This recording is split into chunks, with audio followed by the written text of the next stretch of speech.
Hello indie game fans, amid a smaller month of releases, we always have some games and updates slipping through the cracks, so here are some awesome titles that you can play right now with a mix of free games, 1.0 releases, and both free and paid updates. Let's begin with Prison Architect Perfect Storm, the latest paid update to the tremendously popular colony sim that has you playing as the warden of a prison, having to manage the facility and inmates such that it does not devolve into chaos. The Perfect Storm, of course, has a double meaning here, in that while the game does introduce weather and rainstorms, there are also new calamities and events like heat waves, rat infestations and more, but if the perfect storm of factors all hit at the same time, could lead to a prison riot and a prison break or two, but do note that all of the DLC released thus far have all had mixed Steam reviews.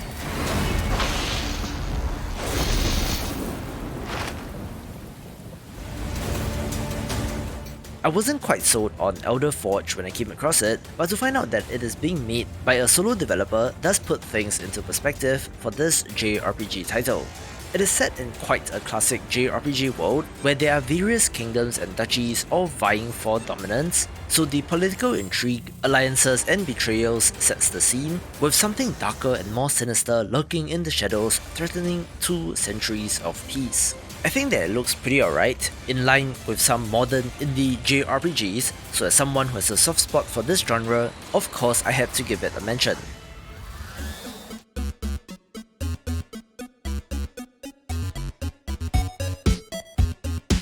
There have been quite a number of Reach games or frustration platformers, including titles like Getting Over It, Jump King and Pogo Stuck, but if you're unsure about paying for such titles, perhaps check out Goat's Tail, which is currently free on Steam.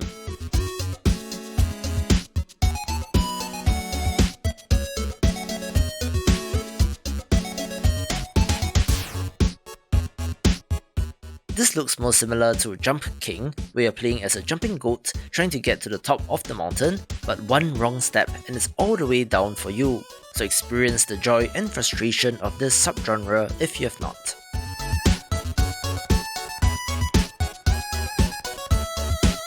Hey everyone, Alex here from Dapper Penguin Studios. Sorry about the voice, I've been quite sick for some time. The restaurant tycoon game Recipe for Disaster has impressed so far in early access, where things are about to get a lot more hectic with the Events and Disasters update, where the developers have kindly made a trailer with all the details, so enjoy. Rats love dirty restaurants, so you'll need to make sure that your premises are spotless to avoid attracting unwanted guests. Rats not only cause nearby customers and staff to panic, but can also steal your precious ingredients. Fortunately, with a few strategically placed rat boxes, you'll be able to humanely dispose of these pesky rodents. Your restrooms will also require attention, as blockages are now a potential threat. If a toilet becomes blocked, it will slowly start to flood the whole restaurant. You'll need to have a few employees on hand to clear the blockage and clean up the floor before things get really bad. Health inspections are a dangerous new event type that will spell disaster for fledgling restaurants. You'll receive a warning before an inspector arrives, and once inside, they'll carefully assess your restaurant's overall cleanliness. If they don't like what they see, they will issue a hefty fine and may even force you to close early. VIPs are an important new customer type that can significantly impact your restaurant's popularity. Although they behave just like normal customers, each VIP will have a varying numbers of followers, which determines their influence. You'll therefore need to pay close attention to their likes and dislikes, as their reviews can have serious implications. To add some extra flavor and theming to the existing campaign levels, we've added 20 new dynamic events. These will link up to various other gameplay mechanics, including disasters, staff development, weather, and special guests. The campaign has been expanded to include 2 new levels. In Man at Work, you'll be setting up a steakhouse next to a busy construction site. However, you'll soon realize that keeping this particular restaurant clean will be no easy task, and the ever-present threat of rat infestations and an impending major health inspection will keep you on your toes.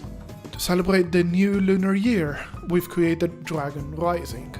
In this scenario, you'll be striving for review perfection, which won't be easy as your client has very low tolerance for failure. Keep your staff in line and beware of opinionated VIPs putting a dent in your glowing reputation. Hope you enjoy tackling these new levels and challenges and can't wait to share more of what we are working on soon. Until next time, stay safe and take care.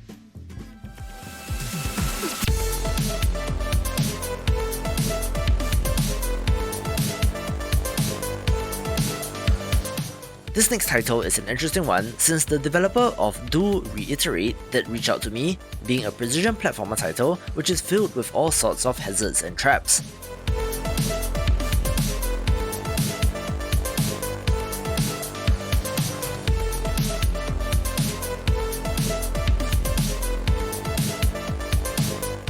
This developer has opted for purity in design, so simple but readable visuals and just wall jumps, double jumps and so on, with a speed running mode to test your skills as well.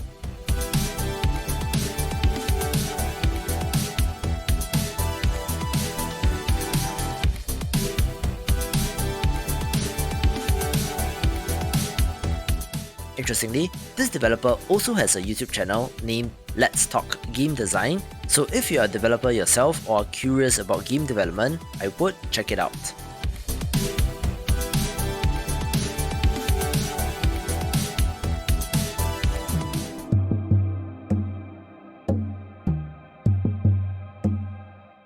If you enjoy survival games, one that has gone under the radar is Starsand, having a very interesting mystical setting among the dunes of an arcane desert. With the Tools and Explore update, well, adding 3 new tools, a spear, a spyglass and even a camel which will help in exploration.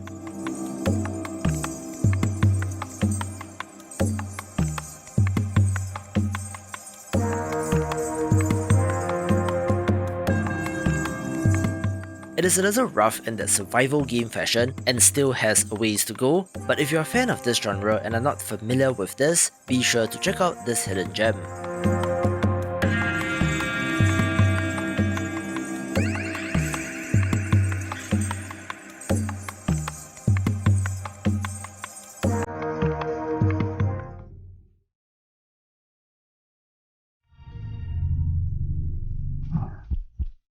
Another game in the survival crafting space that looks like it has potential is Outerverse, one that has a voxel art style which I'm not the biggest fan of, but of course is Minecraft-like in nature.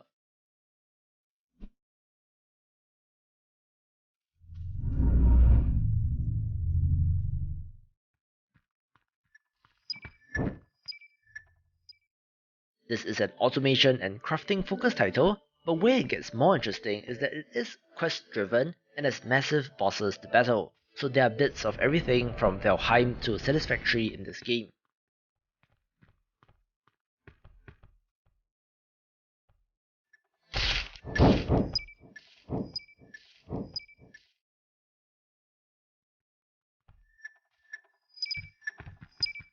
As is a genre staple, there is no definitive planned duration of early access, so it's more of a wait and see in my opinion, but certainly one to keep an eye on.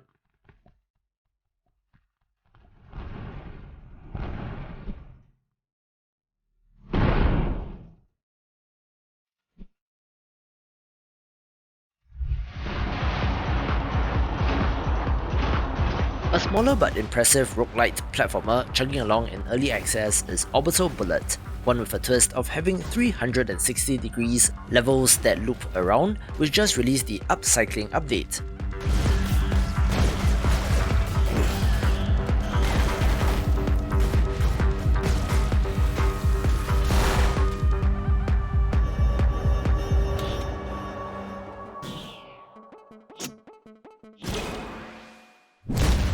This adds a whole new planet in the scrapyard with new enemies, threats, skills, music and even a new boss, where this developer has done the right thing by releasing a trailer for every update, which has made my life a lot easier, so a huge shout out goes to them.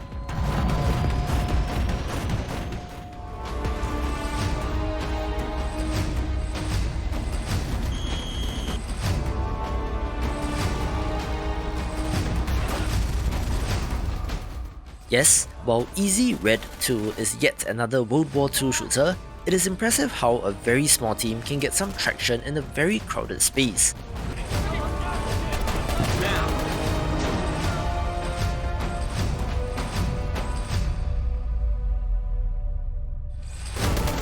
The art style is certainly not the highest of fidelity, like the realistic look that Battlefield is chasing, but it does work in this context.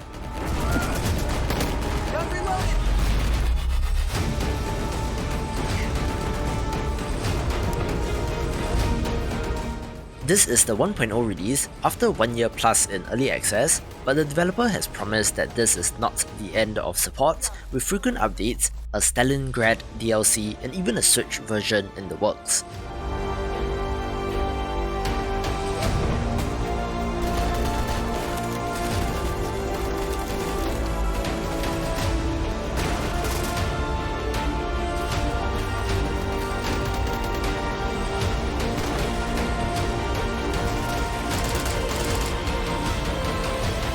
On the shores of this land, broken, half dead, but plenty.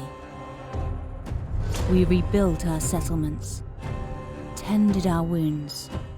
I do have to give a very special mention to Northgard Clan of the Rat, the latest paid DLC for this tremendous real-time strategy game that is still ticking 4 years after release. It is the 8th such faction added through DLC, having quite an interesting relationship with suffering and death. This adds a new shaman unit, as well as removing the need for houses for this clan, which is pretty game changing, but I just have to give this a very special mention since for a relatively small team, this is still having 4,000 to 6,000 concurrent players on Steam 4 years after launch, which for an RTS title is especially impressive, taking the #1 spot. For more upcoming games of 2022, watch these videos and I will see you after the jump.